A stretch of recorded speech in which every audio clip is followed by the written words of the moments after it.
بسم اللہ الرحمن الرحیم الحمدللہ رب العالمین افضل الصلاۃ و اکمل السلام علی سید الانبیاء والمرسلین وعلی آلہ الکرام و اصحابہ العظام اجمعین اما بعد فقد قال اللہ تبارک و تعالی فی کتابہ المحکم اعوذ باللہ من الشیطان الرجیم بسم اللہ الرحمن الرحیم اذ قالت امرأة عمران ربی انی نذرت لک ما فی بطنی محررا فتقبل منی انک انت السمیع العلیم فلما وضعتها قالت ربی انی وضعتها انثى واللہ اعلم بما وضعت وليس الذکر كالانثى وانی سمیتها مریم وانی اعیذها بک وذریتها من الشیطان الرجیم۔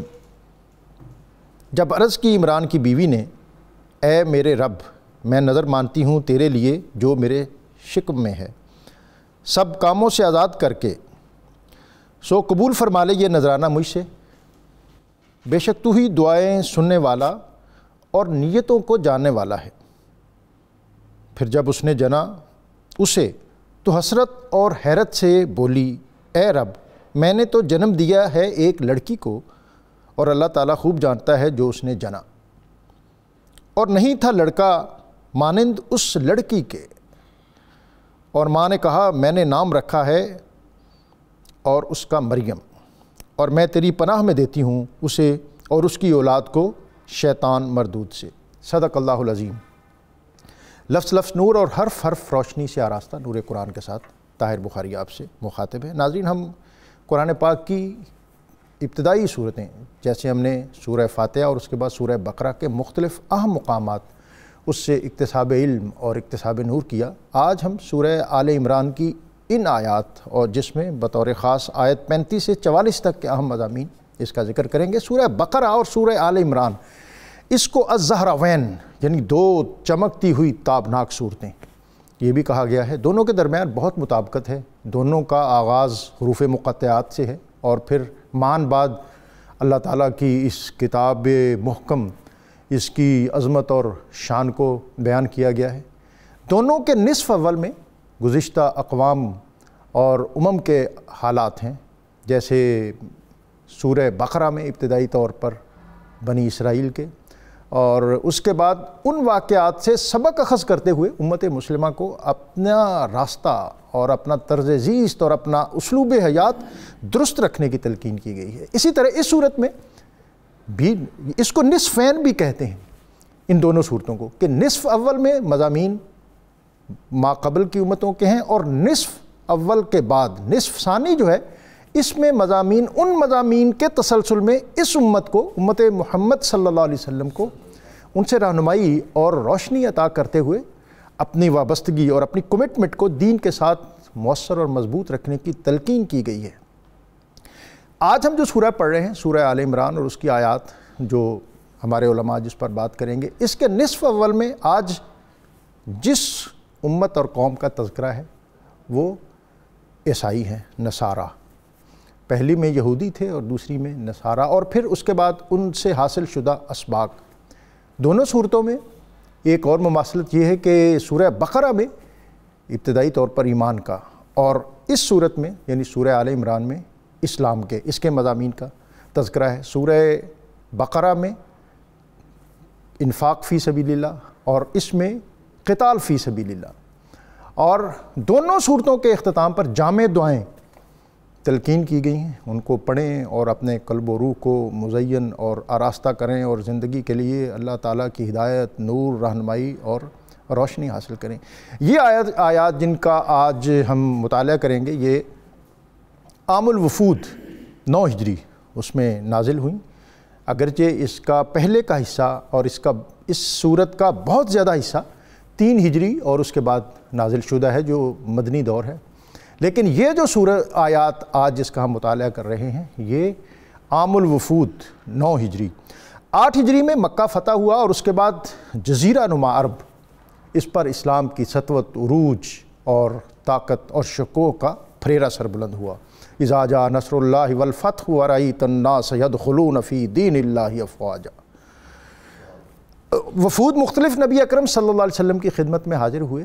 انہی میں ایک وفد نجران کے کرسچنز کا تھا۔ عیسائیوں کا تھا۔ نجران کا علاقہ حجاز مقدس کے جنوب میں، مکہ اور حجاز سے آگے یمن کے پاس، ابتدائی طور پر اس پر یہود اور اصحاب الاخدود کا جب ہم ذکر کرتے ہیں تو وہ یہ خاص بستی ہے۔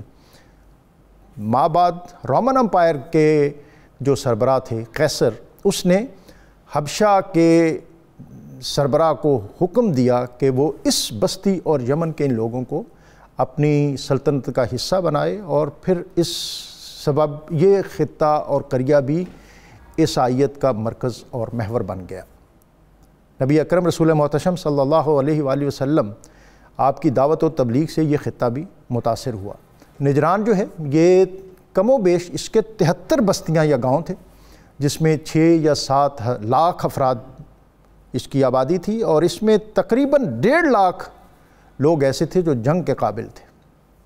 ان کا جو پولیٹیکل لیڈر تھا وہ عبد المسیح العاقب، اور ان کی ایڈمنسٹریشن اور مینجمنٹ الاہم السید، اور جو ان کا لاٹ پادری تھا جو مذہبی اور دینی اقدار کا علمبردار تھا، ابو حارثہ بن علقمہ۔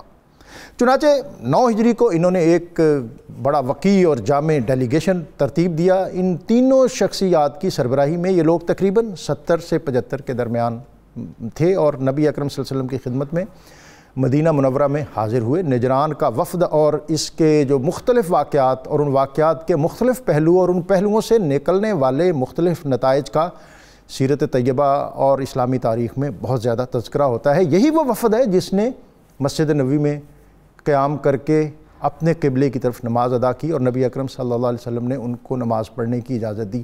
یہ لوگ جب راستے میں آ رہے تھے تو ابو حارثہ بن علقمہ، اس کا ایک بھائی کرز بن علقمہ، یہ بھی ساتھ تھا، اور راستے میں اس کو ٹھوکر لگی اس کی سواری کو، اور اس کی سواری تھوڑی سی بد کی، اور اس نے ایک قبیح جملہ کہا، اور اس نے کہا کہ وہ جو دور رہنے والا ہے اس کے لیے ہلاکت ہو۔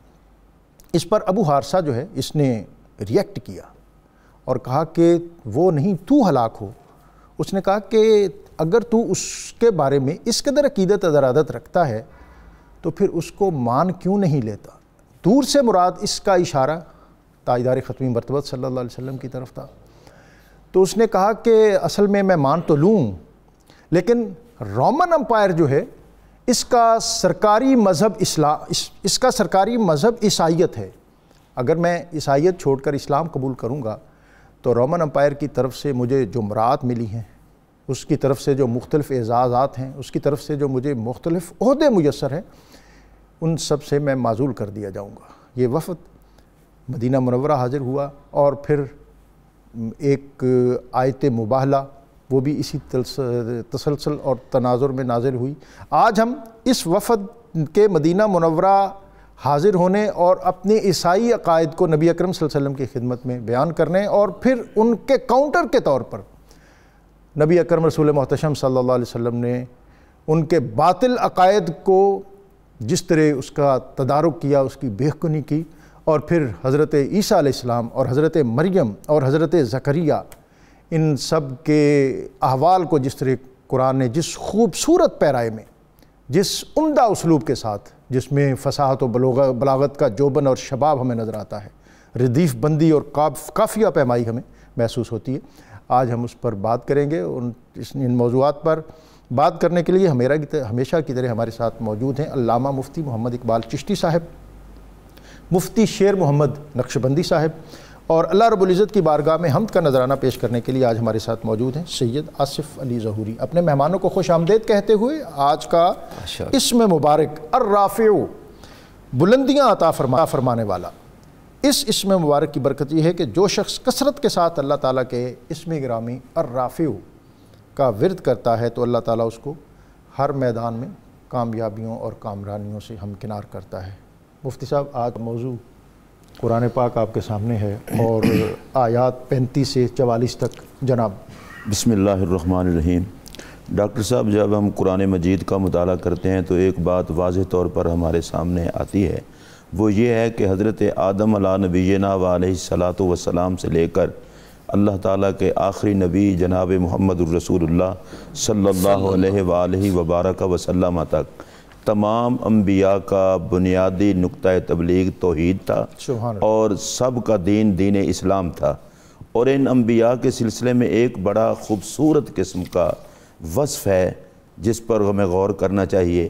جناب آدم علیہ السلام سے لے کر جناب عیسیٰ علیہ السلام تک یہ سارے انبیاء حضور علیہ السلام کی خوشخبری سنانے والے ہیں اور حضور کی آمد کا اعلان کرنے والے ہیں، اور نبی پاک علیہ السلام ان تمام انبیاء کی تصدیق کرنے والے ہیں، جس کا مطلب یہ ہے کہ کسی بھی نبی پر صحیح معنی میں ایمان رکھنے والا وہ کسی نبی کی توہین بھی نہیں کر سکتا، تکذیب بھی نہیں کر سکتا۔ اور اگر کوئی کسی نبی کی توہین اور تکذیب کرتا ہے تو اس کا مطلب یہ ہے اس نے پورے سلسلہ انبیاء کی توہین کی ہے۔ اسی لیے اسلام کو اللہ نے یہ اعزاز عطا کیا ہے کہ جو رسول اللہ علیہ السلام کو ماننے والے ہیں، چونکہ میرے آقا نے سب انبیاء کی تصدیق فرمائی ہوئی ہے، اس لیے وہ ہر نبی کا ادب سے نام لیتے ہیں۔ دوسری بات یہ ہے جی، لوگوں کے ذہن میں عام طور پر یہ تاثر ہوتا ہے کہ یہ واقعات نہیں سنانے چاہیے، احکام کی بات کرنی چاہیے۔ قرآن کتاب ہدایت ہے، اللہ تبارک و تعالیٰ نے اسے نازل کیا ہے۔ اب یہ آیت نمبر 35 سے لے کر 44 تک آپ دیکھ لیں، اس میں احکامات نہیں ہیں، ان میں قصے ہیں پاکوں کے، ایمان افروز قصے ہیں پاکوں کے۔ اس سے قرآن یہ واضح کر رہا ہے کہ تم صرف اس بات پر نہ رہو فرض کیا ہے، واجب کیا ہے، مستحب کیا ہے، جن کو اللہ نے شانیں دی ہیں ان شان والوں کا تذکرہ کرو تاکہ ان کی شان کے تذکرے اور سیرت کو سن کر اللہ تمہیں بھی طہارت اور عزت عطا کرے۔ تو اب یہ کہہ دینا، عام طور پر یہ صورتحال ہوتی ہے، کہہ دیتے ہیں جی فلاں بندہ قصہ خواہ ہے، فلاں بندہ، یہ بہت بڑی بیماری ہے۔ پاکوں کے تذکروں سے کنی کترانا بد نصیب ہونے کی علامت ہے، اور پاکوں کے تذکرے خوشی کے ساتھ کر کے سننا اور ان سے سبق حاصل کرنا یہ خوش نصیب ہونے کی علامت ہے۔ اور وہ تذکرے مفتی صاحب جو اللہ نے قرآن میں، اللہ تعالیٰ نے قرآن مجید میں کیا۔ اچھا، قرآن پاک کی کوئی آیت بھی ہو، اللہ کا کلام ہے تو وہ تو حکمت کے بغیر نہیں ہو سکتا۔ آپ دیکھیں حضرت مریم علیہ السلام کے حوالے سے ان کی والدہ دعا کرتی ہیں اللہ کی بارگاہ میں کہ یا اللہ مجھے اولاد دے، اور میں جو تو مجھے اولاد عطا فرمائے گا میں وہ تیرے راستے میں وقف کر دوں گی۔ اس سے پہلی بات تو یہ ثابت ہوئی رب سے اولاد مانگنا یہ پاکوں کی سنت ہے۔ حضرت ابراہیم علیہ السلام نے بھی سوال کیا تھا، حضرت مریم کے لیے حضرت حنا بھی سوال کریں۔ اور دوسری بات یہ ہے بندہ جب بھی اولاد مانگے تو اس کی غرض و غایت اللہ کی رضا ہونی چاہیے، سبحان اللہ، نیک کام کے لیے ہونا چاہیے۔ تو حضرت مریم علیہ السلام کی والدہ اللہ کی بارگاہ میں دعا کرتی ہیں، اور دعا کے ساتھ ہی وہ یہ کہتی ہیں کہ یا اللہ تو مجھے جو اولاد عطا کرے گا میں اسے بیت المقدس کی خدمت کے لیے وقف کر دوں گی، سبحان اللہ۔ اور اس کے پس پردہ یہ تھی کہ بیت المقدس کی خدمت کے لیے خدام میں چونکہ لڑکے جاتے ہیں تو اللہ تعالیٰ تو بھی مجھے لڑکا عطا فرمانا تاکہ میں اسے بیت المقدس کی خدمت کے لیے وقف کر دوں۔ تو ان کے خامند حضرت عمران نے ان کو کہا کہ تم نے یہ بیت المقدس کے لیے منت مان لی ہے تو ہو سکتا ہے اللہ تعالیٰ تمہیں بیٹی عطا کرے۔ تو انہوں نے کہا بہرحال میں نے تو منت مان لی ہے۔ اللہ تبارک و تعالیٰ نے انہیں بیٹی حضرت مریم کی صورت میں عطا کی۔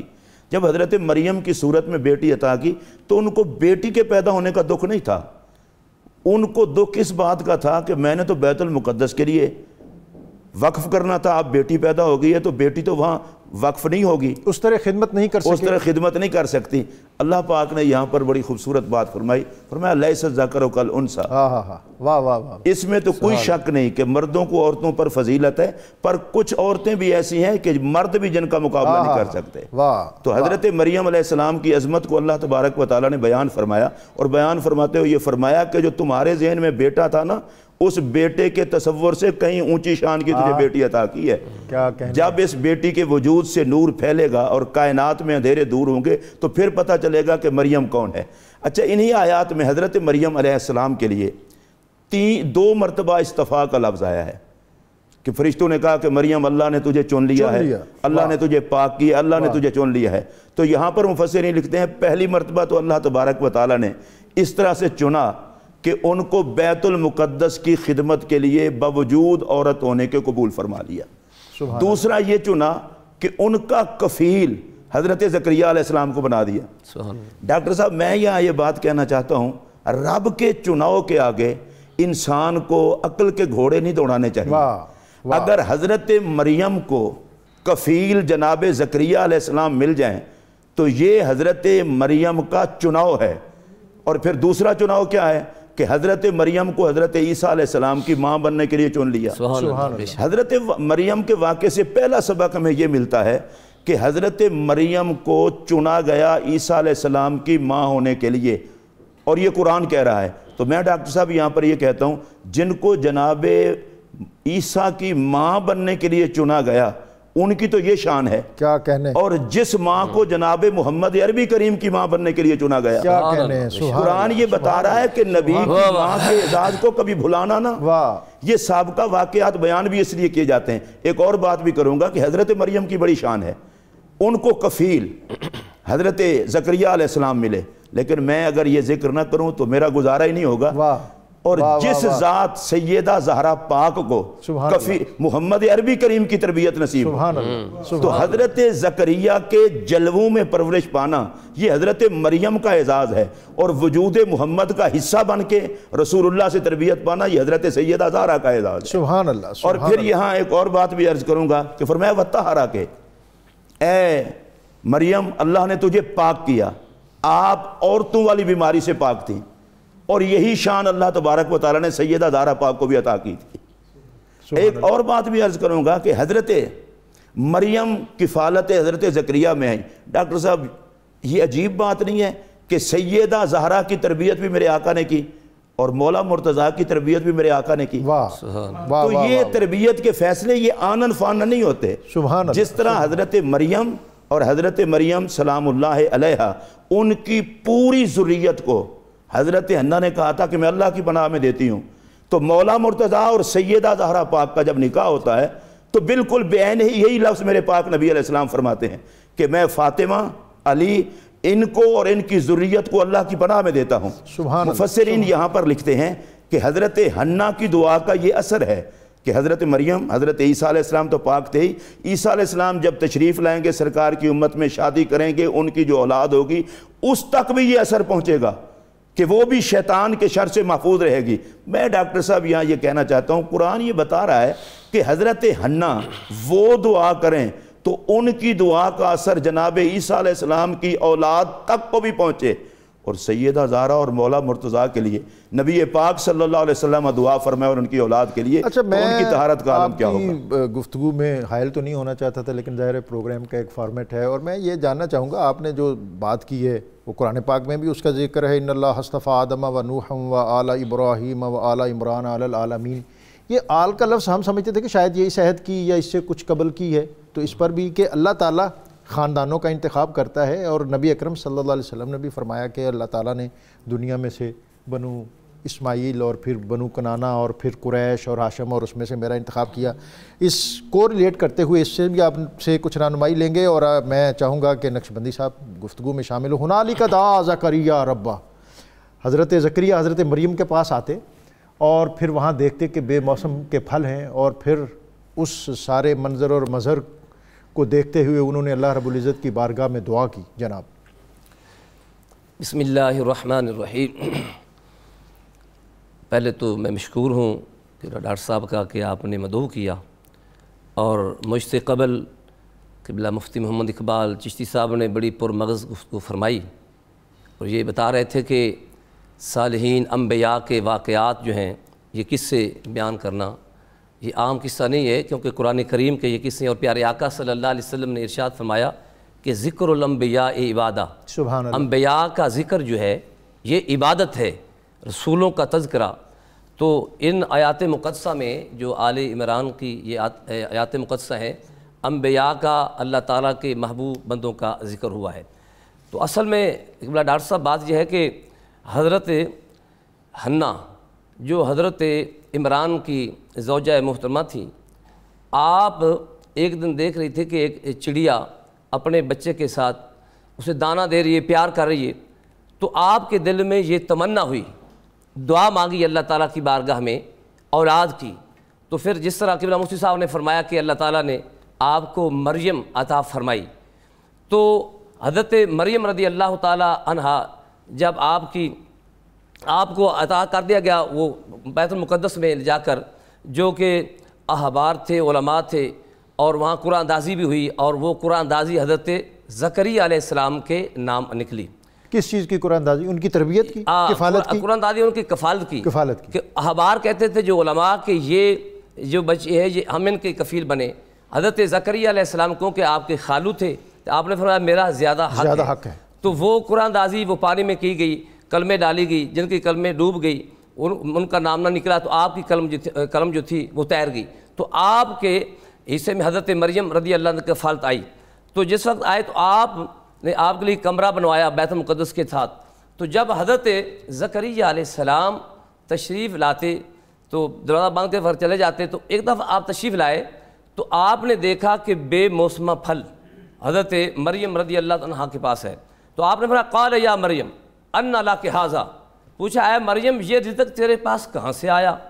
تو جواب دیا قالت ہوا من عند اللہ، سبحان اللہ، کہ یہ رزق جو ہے یہ اللہ کی طرف سے آیا، یہ اللہ تعالیٰ نے دیا۔ ان اللہ یرزق من یشاء بغیر حساب، یہ آیت نمبر 37 ہے۔ تو یہ اللہ تعالیٰ کی طرف سے مجھے رزق ملا ہے۔ تو جب حضرت زکریا علیہ السلام نے وہ پھل دیکھے جو بے موسم تھے، گرمیوں کا پھل سردیوں میں اور سردیوں کا پھل گرمیوں میں آپ نے دیکھا، تو یہاں یہ پھل موجود ہے حضرت مریم علیہ السلام کے ہاں، تو آپ نے دل میں یہ تمنا کی کہ میں دعا کروں اللہ کی بارگاہ میں کہ اگر مریم علیہ السلام کو اللہ کریم بے موسمہ پھل دے سکتا ہے، اب میں بظاہر تو بوڑھا ہو چکا ہوں، اولاد نہیں ہے، آپ کی عمر تقریباً 120 سال ہو چکی تھی اور حضرت حنا کی عمر 98 سال ہو چکی تھی، تو آپ نے یہاں دعا مانگی، ہنالک دعا زکریا ربہ۔ مفتی صاحب یہ موضوع مضمون آپ کے آگے رکھتا ہوں۔ ہنالک دعا زکریا ربہ قال رب ہب لی من لدنک ذریۃ طیبہ۔ جناب حضرت مریم سلام اللہ علیہا کو جب حضرت زکریا علیہ السلام دیکھتے، یاد خدا میں ذکر کرتے، تو ان کے دل میں خواہش پیدا ہوئی کہ مجھے بھی اللہ ایک ایسی اولاد عطا کرے جو اس طرح سے خدا کی یاد کرے۔ انہوں نے بھی اولاد اس لیے مانگی۔ اور دوسری ڈاکٹر صاحب بات یہ ہے کہ وہ جب بھی آتے تو حضرت مریم علیہ السلام کے پاس پھل موجود ہوتے، اور حضرت مریم کو وہ 7 دروازے تھے، 7 قفل لگا کے بند کر کے جاتے تھے، اور اس کمرے میں سوائے حضرت زکریا علیہ السلام کے کوئی نہیں سکتا تھا۔ اچھا حضرت زکریا علیہ السلام جب تشریف لاتے تو آگے دیکھتے پھل ہوتے، تو ایک دن انہوں نے پوچھا کہ انا لک ھذا، آپ کے پاس یہ کہاں سے پھل آتے ہیں؟ تو حضرت مریم سلام اللہ علیہا کی بالکل چھوٹی سی عمر ہے، اس چھوٹی سی عمر میں آپ فرماتی ہیں من عند اللہ، یہ سارا کچھ اللہ کی طرف سے ہے۔ تو حضرت زکریا علیہ السلام نے حضرت مریم سلام اللہ علیہا کے اس حجرہ عبادت کے پاس کھڑے ہو کر اللہ سے دعا کی۔ میں یہی عرض کروں گا اگرچہ حضرت مریم ولیہ ہیں، حضرت زکریا علیہ السلام اللہ کے نبی ہیں، ان کو ضرورت نہیں ہے کہ وہ ولی کی ولیہ کے حجرے کے پاس کھڑے ہو کر کے دعا مانگے، لیکن آپ نے وہاں کھڑے ہو کر دعا مانگ کر کے کائنات کو یہ درس دیا میں تو نبی ہوں، میں جس جگہ بھی دعا مانگوں میں اللہ کے قریب ہوں، لیکن میں اگر ولیہ کے حجرے کے پاس کھڑا ہو کے دعا مانگ رہا ہوں تو کل کو تمہیں بھی کسی ولی کے حجرے کے پاس دعا مانگتے ہوئے دقت نہیں ہونی چاہیے۔ پھر قرآن مجید نے اس دعا کو باقاعدہ بیان کر دیا، اور بیان کر کے اب وہ زکریا علیہ السلام کا عمل تک نہ رہا، بلکہ قرآن مجید نے ہماری رہنمائی ادھر کر دی کہ جب تم پچھلے انبیاء سے سبق حاصل کرتے ہو تو حضرت زکریا علیہ السلام نے ایک ولیہ کے حجرے کے پاس کھڑے ہو کر کے دعا مانگی تھی، تو تمہیں بھی اللہ کے پاک بندوں کے پاس اور پاک مکانات پر دعا مانگنی چاہیے۔ ڈاکٹر صاحب یہاں ایک بات میں عرض کروں گا، حضرت جابر رضی اللہ تعالیٰ سے روایت ہے، وہ کہتے ہیں رسول اللہ علیہ السلام کو ایک دن کھانا نہیں تھا، تو آپ ازواج کے ہاں تشریف لے گئے، کھانا نہیں تھا، پھر سیدہ زہرا پاک کے گئے تو کھانا نہیں تھا، تو آپ واپس آ گئے، سیدہ زہرا پاک کی خدمت میں ساتھ والے ہمسائے نے تھوڑا سا گوشت اور 2 روٹیاں بھیجیں۔ حضرت زہرا پاک سلام اللہ علیہ نے کہا اگرچہ حاجت ہے، لیکن حسنین کریمین کو فرمایا کہ جاؤ اور جا کر نبی پاک صلی اللہ علیہ وسلم کو لے آؤ۔ حضور علیہ السلام تشریف لائے، برتن آگے رکھا تو برتن کھانے سے بھرا ہوا تھا، تو سرکار دو عالم علیہ السلام نے فرمایا کہ یہ اتنا کہاں سے آیا ہے کھانا؟ حضرت سیدہ زہرا سلام اللہ علیہ نے کہا ہوا من عند اللہ، یہ اللہ کی طرف سے آیا ہے۔ تو نبی پاک خوش ہوئے اور سرکار نے فرمایا فاطمہ تم بھی مریم کی مثل جنت کے کھانے کھاتی ہو، یہ تمہارے پاس بھی جو کھانا ہے یہ جنت کا آیا ہے۔ تو حضرت مریم سلام اللہ علیہ کے حجرے کے پاس حضرت زکریا علیہ السلام نے دعا مانگی. اور یہاں پر ایک اور بات بھی عرض کروں گا کہ اتنے پاک مقام پر پاک خواہش کے ساتھ اللہ کے نبی نے دعا مانگی تو رب نے بیٹا بھی حضرت یحییٰ جیسا عطا کیا. میں یہ سمجھتا ہوں کہ پاک لوگوں کے پاس کھڑے ہو کر پاکوں کو ذہن میں رکھ کر اللہ سے دعا مانگی جائے تو اللہ تبارک و تعالیٰ اولاد بھی عظیم عطا فرماتا ہے. اور حضرت زکریا علیہ السلام نے کہا تھا یا اللہ مجھے اپنے خزانے سے عطا کر. کیونکہ جہاں تک میرا مسئلہ ہے میں تو 120 سال کا ہو چکا ہوں اور میری عورت جو ہے بیوی وہ 98 سال کی ہے, بانجھ ہو چکی ہے. اب یہ جو کچھ تو نے دینا ہے اپنے خاص کرم سے دینا ہے. اس میں ہمارے لیے ایک سبق یہ بھی ہے مایوس نہیں ہونا چاہیے. سبحان اللہ. رب اسباب کا پابند نہیں ہے. رب سے امید کبھی توڑنی نہیں چاہیے. یہ نہیں کہنا چاہیے کہ اب مل سکتا ہے یہ نہیں مل سکتا. بھئی مانگ تم اس سے رہے ہو جو ہر چیز پر قادر ہے, جو چاہے کر سکتا ہے. اب جب یہ دعا مانگی تو 98 سال عمر تھی, ان کی گھر والی کی 120 سال ان کی. لیکن مزے کی بات یہ ہے کہ یہ 13 یا 19 سال کے بعد حضرت یحییٰ عطا ہوئے. اب 13 سال اس میں شامل کر لیں تو 111 سال کی عمر کی وہ حضرت زکریا علیہ السلام کی گھر والی صاحبہ ہو جاتی ہیں اور اللہ پھر اولاد دیتا ہے. تو اس سے ہمیں یہ سبق ملتا ہے رب سے مانگتے ہوئے بندہ اپنی اوقات نہ دیکھے, رب کی ذات دیکھے. اور بڑی اہم بات آج جو آپ نے ان قرآنی آیات سے مضمون نکالا, اور پھر مضمون کیا بالکل یہ تو واضح بات ہے یہ کہ جہاں اللہ کے خاص بندے بیٹھیں ان مقامات کا تذکرہ قرآن پاک نے بھی محبت میں کیا. اور پھر قرآن نے جیسا مفتی صاحب نے کہا کلما دخل علیہا زکریا المحراب. یہ محراب جو ہے ایک تو ویسے جو کسی جگہ پر سب سے زیادہ عزت اعزاز کے اعتبار سے معتبر جگہ ہو اس کو بھی محراب کہتے ہیں. ہیکل سلیمانی کے گرد جو حجرے تھے, کمرے تھے, ان کو محراب کہا جاتا ہے. محراب کی ایک توجیہ ہمارے پری اسلامک لٹریچر کے جو اسکالر ہیں انہوں نے بھی کی ہے. وہ کہتے ہیں کہ محراب جو ہے یہ دراصل حرب سے نکلا ہے, اور عرب کے کلچر میں ایک ایسا بلند مقام جہاں کسی پیش آنے والے خطرے کا اعلان کیا جاتا تھا, کسی باہر سے آنے والی مصیبت کا اعلان کر کے جو قوم کا سردار ہوتا تھا وہ لوگوں کو متنبع کرتا تھا کہ تیار ہو جائیں, آپ کی بستی اور آپ کا یہ خطہ جو ہے یہ کسی آزمائش کی زد میں ہے. اور علماء جہاں کھڑے ہو کر گفتگو کرتے ہیں اس کو بھی محراب کہتے ہیں. اور اسی اسلامک جو پری اسلامک یہ ایک کلچر تھا اسی سے پھر یہ ایک چیز دین مصطفیٰ کریم صلی اللہ علیہ وسلم میں بھی آئی کہ جہاں نبی اکرم صلی اللہ علیہ وسلم کے دین کا سپہ سالار کھڑا ہوتا ہے اس جگہ کو بھی آج ہم مسجد میں محراب کہتے ہیں کہ وہ نبی اکرم صلی اللہ علیہ وسلم کے احکامات دنیا کو پہنچاتا ہے اور مختلف سماجی اور معاشرتی جو برائیاں ہیں ان کے تدارک کے لیے امت کو اور انسانیت کو تیار کرتا ہے.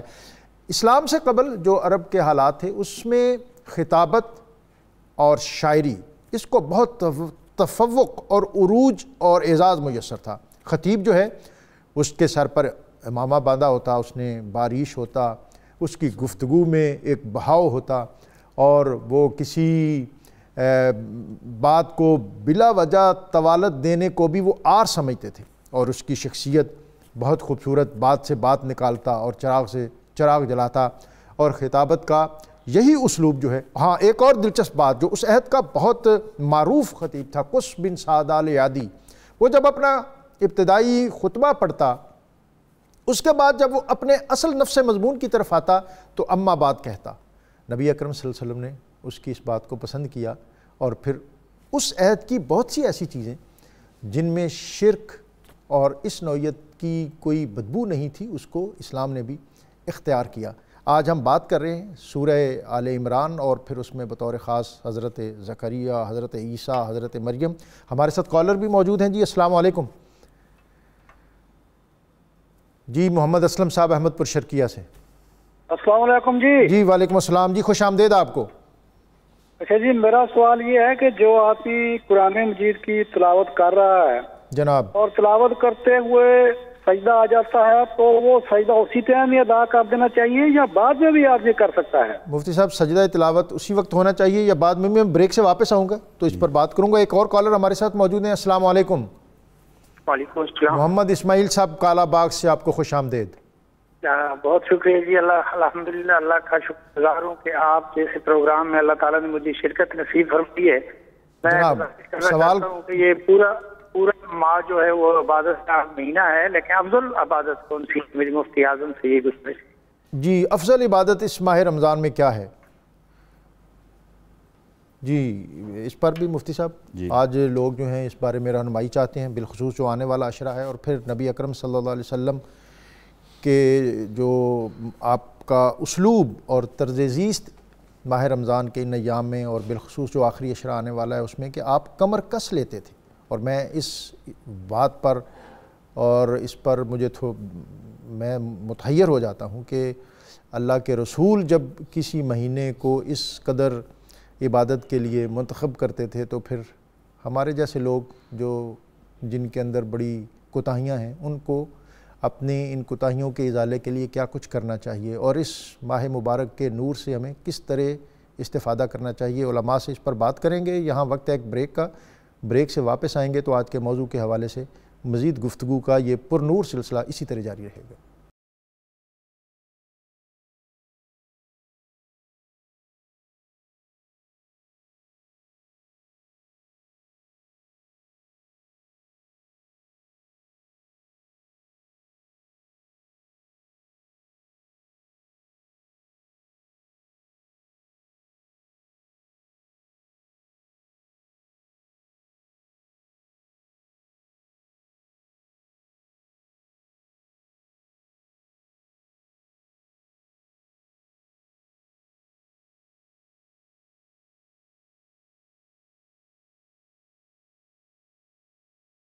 نور قرآن میں آپ کو ایک مرتبہ پھر خوش آمدید. یہ نور قرآن جو دراصل قرآن پاک کے حوالے، یہ ماہ مبارک جو ہے یہ قرآن کا مہینہ ہے، اور قرآن پاک میں قرآن کا نور، اس سے جو ہمیں رہنمائی اور روشنی عطا ہوتی ہے، وہ واقعتاً دلوں کی جو بنجر زمینیں ہیں وہ اللہ تعالیٰ کے اس کلام کے نور کی برکتوں سے آباد ہو رہی ہیں.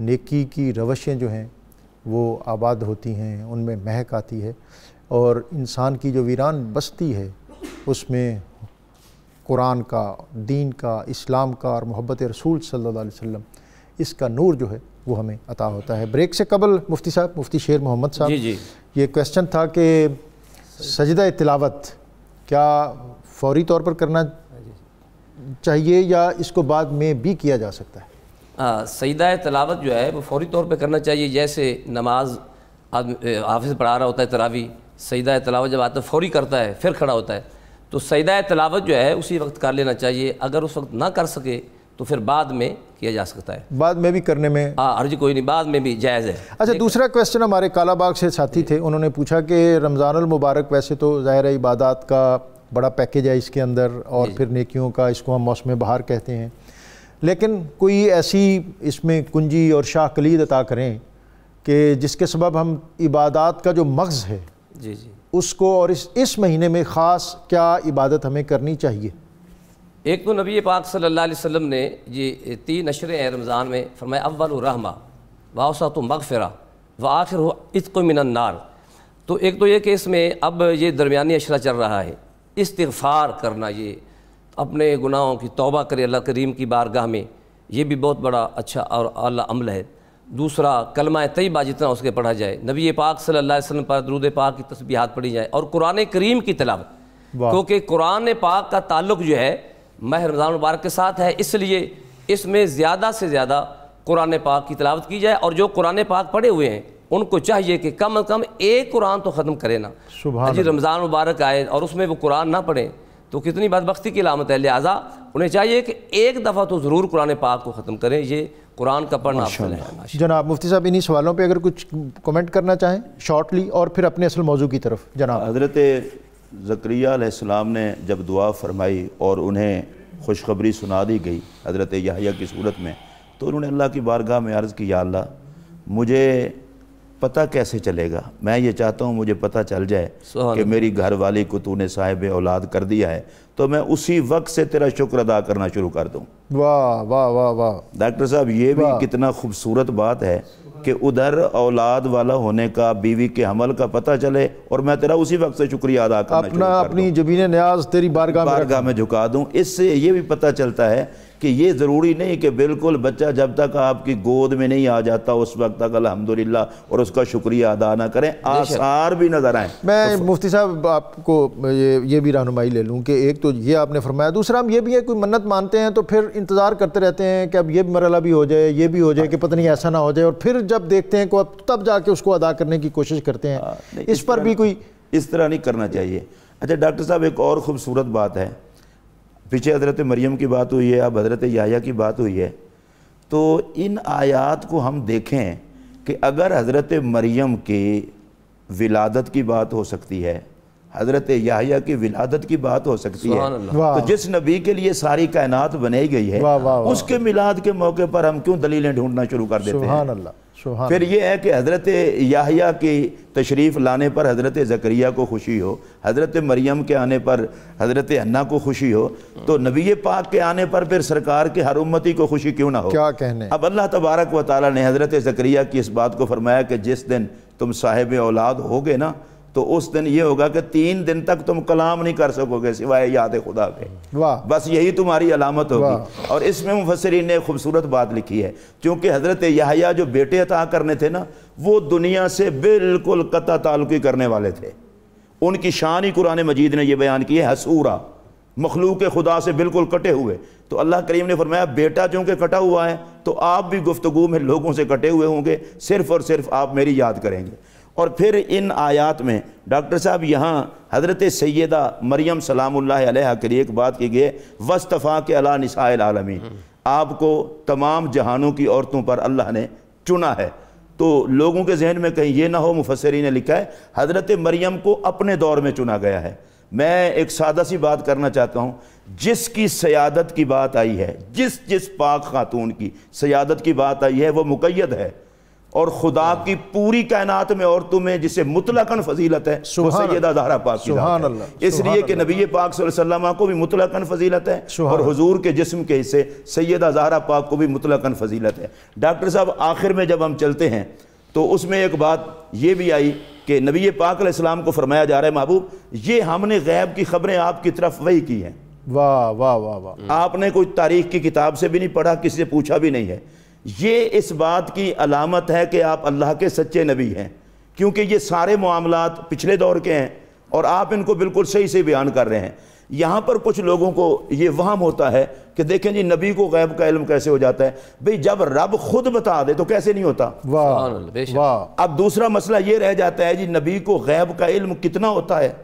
یہ کتنا کے لیے یا دینے والا بتا سکتا ہے یا لینے والا بتا سکتا ہے؟ واہ۔ اب دینے والے سے پوچھ لیتے ہیں کہ یا اللہ تو نے اپنے محبوب کو کتنا علم دیا ہے؟ تو اللہ فرماتا ہے وَعَلَّمَكَ مَا لَمْ تَكُنْ تَعْلَمْ، محبوب جو کچھ نہیں جانتے تھے سب کو جنوا دیا۔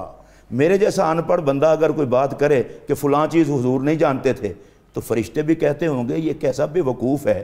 رب کہتا ہے جس چیز کا بھی علم نہیں تھا میں نے جنوا دیا۔ اور ڈاکٹر صاحب آگے جو آیت ہے وَكَانَ فَضْلُ اللَّهِ عَلَيْكَ عَظِيمًا، اللہ کہتا ہے یہ میرا بڑا فضل ہے کہ تجھ سے کچھ چھپایا ہی نہیں، سب کچھ تجھے جنوا دیا ہے۔ اور میں ڈاکٹر صاحب گزارش کروں گا ہر چیز کا حساب ہو سکتا ہے، خدا کے فضل کا حساب نہیں ہو سکتا۔ اور حضور کے علوم غیبیہ ہوں یا دیگر علوم یہ خدا کا فضل ہے۔ جب خدا کے فضل کو ترازو میں نہیں تولا جا سکتا تو علوم مصطفیٰ کو بھی نہیں تولا جا سکتا۔ ایک گزارش کرنے کے بعد میں پھر یہ تو ہے دینے والے کی شان۔ اب جس نے لیا ہے خدا سے وہ پاک نبی فرماتے ہیں علمت علم الاولین والآخرین، مجھے اولین اور آخرین کے سارے علوم عطا کر دیے گئے۔ میں اپنی گفتگو کو سمیٹتے ہوئے یہ گزارش کروں گا اللہ تبارک و تعالیٰ نے اپنے پاک نبی سے کچھ چھپایا نہیں۔ اگر کسی کے ذہن میں ہو کسی نے سوال کیا حضور نے جواب نہیں دیا، میرے آقا کسی کے پابند نہیں ہیں، کسی کو بتاتے نہیں اور کسی سے کچھ چھپاتے نہیں۔ یہ میرے نبی کی اپنی مرضی ہے، جس کو بتائیں اور جس کو نہ بتائیں۔ علامہ صاحب یہی موضوع، اور پھر قرآن نے ایک اور مقام پر بھی کہا کہ وہ جو رسولوں میں سے مرتضیٰ اور مجتبیٰ ہوتا ہے۔ جناب تو علم غیب کے حوالے سے بھی قبلہ مفتی صاحب نے بات فرمائی، تو ہمارا یہ عقیدہ ہے کہ نبی پاک صلی اللہ علیہ وسلم کو اللہ تعالیٰ نے علم غیب دیا ہے، کیونکہ اللہ تعالیٰ کا علم جو ہے وہ ذاتی ہے، اور نبی پاک صلی اللہ علیہ وسلم کو جو علم دیا گیا وہ عطائی ہے۔ اور قرآن پاک میں جو اللہ رب العزت نے فرمایا عالم الغیب فلا یظہر علی غیبہ احدا الا من ارتضی من رسول، غیب جاننے والا تو اپنے غیب پر کسی کو مسلط نہیں کرتا سوائے اپنے پسندیدہ رسولوں کے۔ سبحان یعنی اللہ۔ اس سے یہ پتہ چلتا ہے کہ اللہ کریم جل والا غیب عطا فرماتا ہے اپنے رسولوں میں سے جس کو پسند کرے، جس کو چن لے۔ تو نبی پاک صلی اللہ علیہ وسلم آپ فرماتے ہیں انا قائد المرسلین، میں تو رسولوں کا سردار ہوں۔ جب رسولوں میں سے اللہ کریم جس کو پسند کرے علم غیب عطا کرتا ہے، تو پیارے آقا صلی اللہ علیہ وآلہ وسلم تو ختم نبوت کا تاج پہن کر آئے ہیں، تو اللہ کریم جل والا نے آپ کو علم غیب عطا فرمایا۔ اور قرآن کریم میں ہی یہ 30واں پارہ ہے التکویر سورہ مبارک میں اللہ رب العزت فرماتا ہے وما هو علی الغیب بدنین، اور یہ نبی غیب بتانے میں بخیل نہیں ہے۔ سبحان کیا مطلب کہ یہ آپ بتاتے ہیں؟ تو لہٰذا پیارے آقا مدنی تاجدار اعلی حضرت عظیم البرکت اس لیے فرماتے ہیں فریاد، ہمارا یہ عقیدہ ہے کہ ہم جہاں بھی عرض کریں آپ سنتے ہیں، فریاد امتی جو کرے حال زار میں، ممکن نہیں کہ خیر بشر کو خبر نہ ہو۔ یہ اللہ تعالیٰ نے آپ کو علم دیا ہے، دینے والا رب ہے۔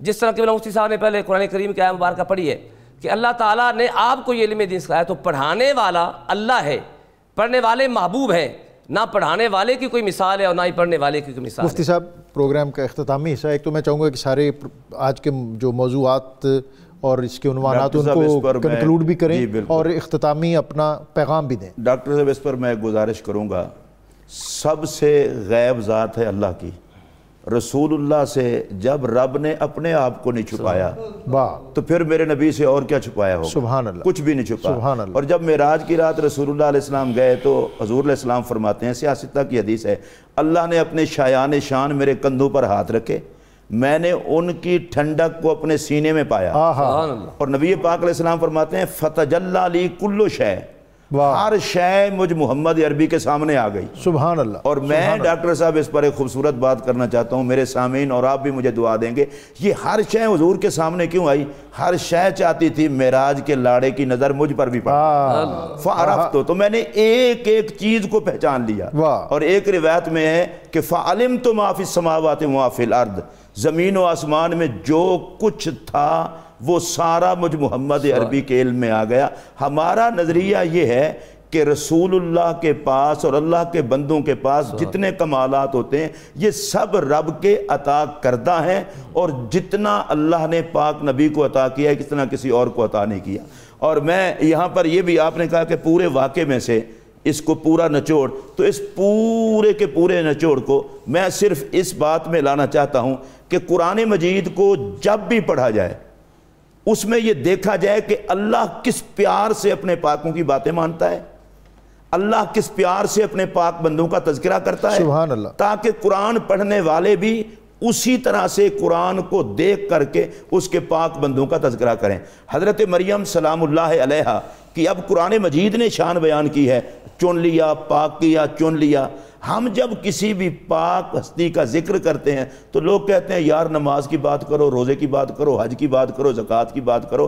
بھائی جو ہمارا خالق ہے وہ نماز، روزے، حج، زکوٰۃ کی بات بھی کرتا ہے اور اپنے پاک بندوں کے حالات کی بات بھی کرتا ہے۔ آج کی امت کے لیے درس یہ ہے کہ ہمارے جو مسلمان ہیں ان کو یہ چاہیے، اگر اپنے گھرانوں کو سنوارنا چاہتے ہیں تو حضور کے گھرانے کا تذکرہ عام کریں، سبحان اللہ، سبحان اللہ، سیدہ زہرا پاک کا ذکر کریں، حسن پاک کا ذکر کریں، حسین پاک کا ذکر کریں، حضور علیہ الصلوۃ کی ازواج مطہرات کا تذکرہ کریں، سیدہ خدیجۃ الکبریٰ کا ذکر کریں۔ پاکوں کا ذکر کریں گے تو ہمارا معاشرہ پاکوں کی طرف جائے گا۔ اور اس پر آقا کی ایک حدیث پڑھ کے میں اپنی گفتگو ختم کرتا ہوں۔ نبی پاک علیہ السلام نے فرمایا عند ذکر الصالحین تتنزل الرحمہ، جب نیکوں کا ذکر شروع ہو جاتا ہے تو رحمت کا نزول ہونا شروع ہو جاتا ہے۔ ہم جب ان پاک لوگوں کی سیرت پڑھتے ہیں تو ہماری رحمت، ہم پر رحمت کا نزول ہوتا ہے، ہمارے گناہ جڑتے ہیں، اور سب سے بڑی بات یہ ہے ان کی یاد کی خوشبو سے ہمارا ظاہر اور باطن مزین اور منور ہوتا ہے۔ اور آج کے یہ اس موضوع کی مناسبت سے جیسا آپ نے ابتدا میں بھی درمیان میں بھی کہا، ہمیں یہ صوفیہ کے جو مختلف مقابر، مزارات، ان کے حجرے، ان کے تکیے، وہاں چلے جانا چاہیے؟ وہاں بھی جانا چاہیے۔ اور ایک اور بات بھی ہے کہ حضرت مریم کو حضرت زکریا کی کفالت میں دیا گیا۔ اس میں ایک نقطہ یہ بھی ہے، کوئی مرد تلاش کرو۔ ہاں، اگر کوئی شعیب آئے میسر، شبانی سے کلیمی 2 قدم ہے۔ یہ جو کہتے ہیں جی ہم ڈائریکٹ والا سلسلہ ویسے ہی کوئی نہیں ہے۔ اللہ تبارک و تعالیٰ نے نبی بھیجے ہی اس لیے ہیں کہ کوئی ڈائریکٹ نہ ہو۔ انسان کو چاہیے اگر وہ ناقص سے کمال کی طرف سفر کرنا چاہتا ہے تو کسی کامل کے ہاتھ میں لگے۔ حضور سیدی داتا گنج بخش رحمۃ اللہ تعالیٰ علیہ اپنے مرشد گرامی کو وضو کروا رہے تھے، تو اچانک دل میں خیال آیا حد ہو گئی، بندہ بندے کو وضو کرائے۔ تو پیر کامل بھی تو داتا صاحب کے تھے، انہوں نے کہا علی اجویری چپ کر کے وضو کرا۔ جب اللہ کسی نوجوان کو بزرگی عطا کرنا چاہتا ہے تو کسی بزرگ کی خدمت کروا دیتا ہے۔ تو ہمیں اپنی زندگی میں کوئی مرد کامل ایسا تلاش کرنا چاہیے جو اسلامی تعلیمات کو تقریر کی صورت میں نہیں، تصویر کی صورت میں دکھا۔ یہ جو صوفیاء کرام ہیں، صوفیاء اور لیکچرار میں فرق یہ ہوتا ہے، لیکچرر صرف لیکچر ہی دیتا ہے، اور صوفی جو ہوتا ہے وہ پورے دین کا نچوڑ اپنے اعمال اور تصویر کی صورت میں دکھا دیتا ہے۔ آدمی بناتے ہیں۔ آخری کوئی آپ جملہ میں ایک آدھ منٹ میں، اس سے یہ پتہ چلا کہ جہاں صالحین جلوہ گر ہوں وہاں دعا کرنا انبیاء کی سنت ہے۔ حضرت زکریا علیہ السلام نے دعا کی تو ابو الفتح صبر کندی آپ فرماتے ہیں، یہ شہاب الدین احمد کسلانی آپ نے بھی یہ بات درج فرمائی ہے ارشاد الساری میں۔ آپ فرماتے ہیں کہ حضرت امام بخاری رضی اللہ تعالیٰ عنہ کا وصال ہوا۔ آپ فرماتے ہیں کہ 2 سال بعد سمرقند میں 1 سالی کا سما ہوا، 1 سالی پڑ گئی۔ تو جب 1 سالی نمودار ہوئی تو نماز استسقاء پڑھی گئی، بارش ہو، بار بار پڑھی گئی لیکن بارش نہ ہوئی۔ چند لوگ اکٹھے ہو کر قاضی شہر کے پاس آئے کہ ہم امام بخاری کی قبر پر جاتے ہیں جہاں اللہ تعالیٰ کے یہ پیارے بندے جنہوں نے پوری زندگی نبی پاک صلی اللہ علیہ وسلم کی محبت کا درس دیا، بات میں ختم کرنے لگا ہوں، تو ان کی قبر میں جاتے ہیں۔ تو تمام لوگ اکٹھے ہو کر امام بخاری کی قبر پر آئے تو وہاں آ کر دعا کی۔ راوی کہتا ہے کہ ہم گھر نہیں پہنچے، بارش شروع ہو گئی۔ اس لیے صالحین کی جہاں جلوہ گری ہوتی ہے، اسی لیے ہم دادا صاحب جا کر دعا کرتے ہیں، فرید پاک کے دربار پہ جا کر دعا کرتے ہیں۔ تو یہ قرآن کریم کے اس آیت سے یہ عقیدہ ثابت ہو رہا ہے۔ حضرت زکریا علیہ السلام نے دعا بہت شکریہ مفتی صاحب آپ کا، علامہ مفتی محمد اقبال چشتی صاحب آپ کا۔ آج تو آپ کی خطابت اور آپ کی گفتگو، اس میں ایک سلاست اور ایک روانی اور موضوعات جو ہیں وہ ایسے تھا کہ جیسے غالب نے کہا تھا کہ آتے ہیں غیب سے یہ مضامین خیال میں، اور یہ بھی شاید غالب نے ہی کہا تھا کہ دیکھنا تقریر کی لذت کے جو اس نے کہا، میں نے یہ جانا کہ گویا یہ بھی میرے دل میں ہے۔ اور اب چونکہ بالکل اختتام ہے تو ڈاکٹر صاحب آپ آغاز کرتے ہیں تو پھر آمد کا سلسلہ شروع ہو جاتا ہے۔ چلے جزاک اللہ۔ میں بس اب مجھے اب آپ کا آل رسول سے تعلق ہے تو آپ فیضان ہو جاتا ہے۔ وہ آپ نے بات کی تھی تو میرے ذہن میں یہ بات شعر بھی آ گیا کہ سعادت روح کی کس چیز میں ہے آپ کیا جانیں، کہ کالج میں کوئی اس علم کا ماہر نہیں ملتا۔ روحوں کے تزکیے اور طہارت کے لیے ظاہر ہے صوفیاء کے پاس جانا جو ہے یہ ہمارے بزرگوں کا اسلاف کا طریقہ ہے، اور آج کی بہت بڑی یہ ضرورت ہے۔ حضرت عمر فاروق رضی اللہ تعالیٰ عنہ یہ کعب بن زہیر کے والد تھے، زہیر بن ابی سلمہ، 7 معلقات کے شاعر تھے، اور معلقات یہ 7 سسپینڈڈ پوئمز، 7 معلقات جو کعبے کے پردوں سے لٹکائے ہوتے تھے، اور عرب لٹریچر کے اندر ان کا بڑا مقام تھا۔ تو حضرت عمر فاروق ان کے بڑے مداح تھے۔ حرم بن سنان بن ابی حارثہ، اس سے انہوں نے ایک مرتبہ پوچھا کہ جو زہیر بن ابی سلمہ تھا وہ تمہارے خاندان کا بڑا معترف تھا، تو اس کا سبب کیا؟ تو اس نے کہا کہ ہم بھی تو اس کے ساتھ بڑا محبت آمیز سلوک کرتے تھے، رویہ رکھتے تھے۔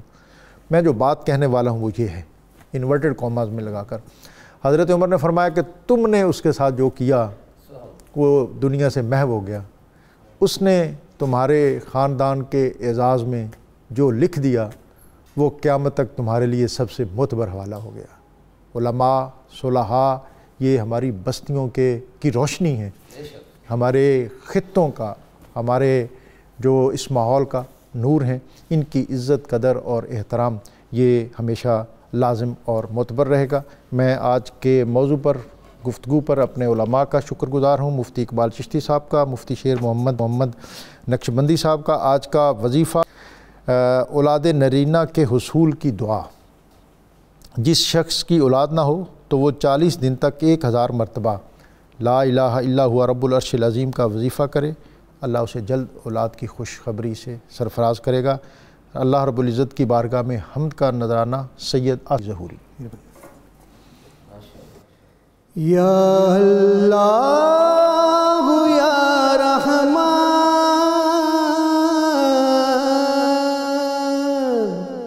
یا حی یا قیوم یا حی یا قیوم، تیرے اسم گرامی سے ہے سب کی ابتدا مولا، تیرے نام مقدس سے ہے سب کی انتہا مولا۔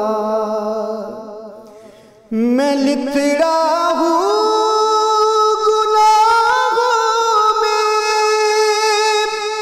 تیری چوکھٹ پہ آیا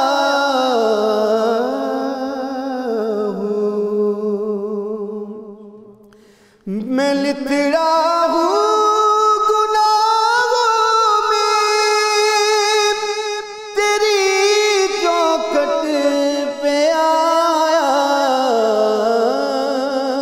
ہوں، میں آنسو شرم سارے کے پٹے دامن میں لایا ہوں۔ یا اللہ یا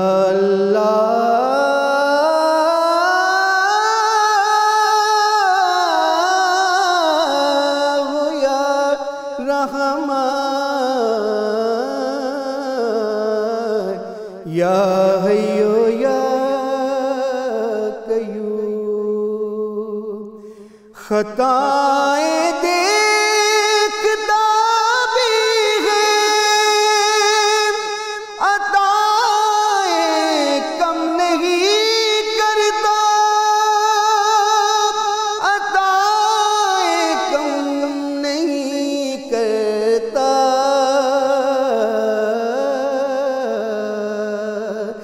سمجھ میں یہ نہیں آتا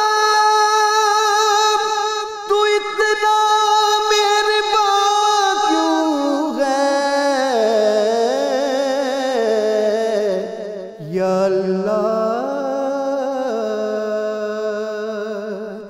یا اللہ یا رحمان یا حی یا قیوم، فقط ہے التجا اتنی، کبھی ناراض نہ ہونا، کبھی ناراض نہ ہونا، ہمیشہ کی طرح مجھ پر خدایا مہربان رہنا، خدایا مہربان رہنا۔ یا اللہ یا رحمان یا حی یا قیوم، اور دیا ہے جو وطن تو نے، اسے آباد رکھ مولا، اسے آباد رکھ مولا، تو پہلے پلج تلغم سے، تو پہلے پلج تن آلام سے آزاد رکھ مولا۔ یا اللہ